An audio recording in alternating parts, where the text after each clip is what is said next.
গোপালগঞ্জে এনসিপি নেতাদের উপর হামলার প্রতিবাদে রাজধানীতে বিক্ষোভ মিছিল ও সমাবেশ করেছে বিভিন্ন সংগঠন। এসব সমাবেশে বক্তারা বলেন, এই হামলা প্রমাণ করে ফ্যাসিস্টরা এখনো নিরাপদে ঘুরছে। গোপালগঞ্জে এনসিপির কর্মসূচিতে হামলা চালায় নিষিদ্ধ আওয়ামী লীগের নেতাকর্মীরা।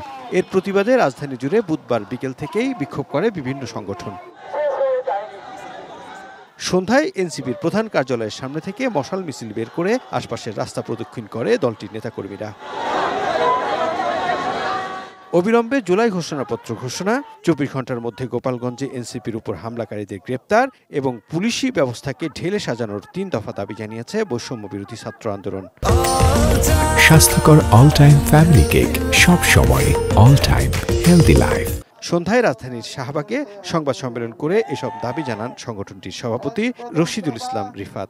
অবিলম্বে জুলাই ঘোষণাপত্র জারি করতে হবে, গোটা পুলিশি ব্যবস্থাকে ঢেলে সাজাতে হবে, সংস্কার করতে হবে। গোপালগঞ্জ সহ সারা দেশে 24 ঘন্টার মধ্যে সাঁড়াশি অভিযান পরিচালনা করতে হবে। এদিকে ইনকিলাব মঞ্চ ঢাকা বিশ্ববিদ্যালয় ক্যাম্পাসে প্রতিবাদী মিছিল করে শাহবাগে এক সংক্ষিপ্ত সমাবেশ করে। সেখান থেকে হামলাকারীদের গ্রেপ্তারে 24 ঘন্টার আলটিমেটাম দেন। অন্যথায় শুক্রবার লং মার্চ টু গোপালগঞ্জ কর্মসূচির হুঁশিয়ারি দেন তারা।